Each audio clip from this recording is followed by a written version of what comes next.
Thanks for joining me. Let's talk about the biggest pay increase for military retirees in about 40 years.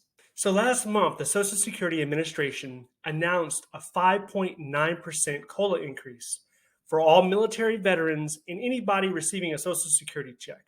This increase will also impact veterans who are receiving a disability compensation.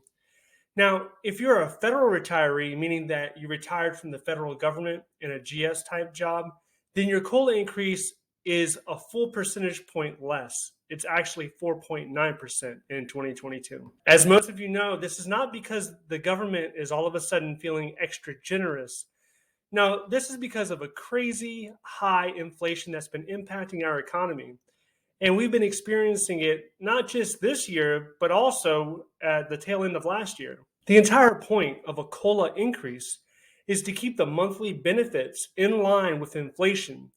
As the cost of living rises year to year, which is usually about 2 to 3% a year, we see this price creep. We see it at the grocery store. We see it when we buy items off of Amazon and when we purchase cars. They cost a little bit more each year. Now, if you look on the TV or if you look online, you'll see that inflation has gotten a lot of doom and gloom coverage. Sky high inflation, it usually reads the headline.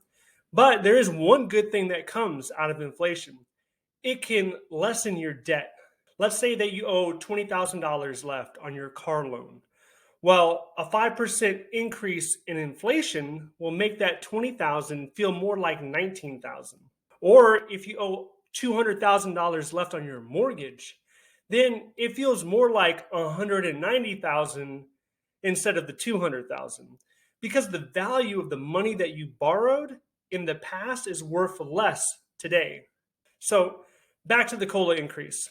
This COLA increase is being made into a really big deal, mainly because this will be the largest COLA increase since 1983, which was when I was about 1 year old. So, why is the inflation so high? Well, there was a ton of money that was injected into our economy by the Federal Reserve due to the ongoing pandemic. However, the annual rate of inflation in the United States was not the 5.9% COLA increase. It wasn't 5.9. It actually hit 6.2%, and that was in October. It could actually end up being more as we wait for the inflation report to come out later this month. So technically, we're actually losing purchasing power. And it doesn't stop there. If you are a military retiree, Tricare announced last month that next year's fees will be increasing. So retirees and families can expect to be paying more for their health coverage. And this is typical because what we see year to year is Tricare will continually raise their prices. So not only is the cost of living allowance not keeping up with inflation, but then if you're a military retiree at the same time, you have Tricare expenses that are getting higher. Anyway, this COLA increase equates to about $59 for every $1,000 of benefits received.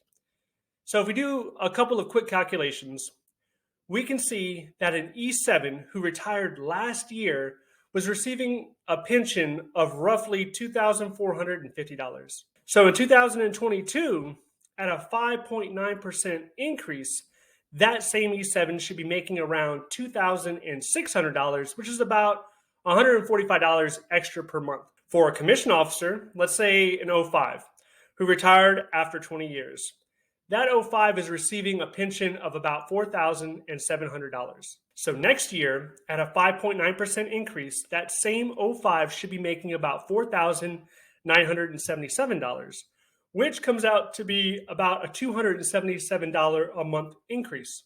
Let me also say this.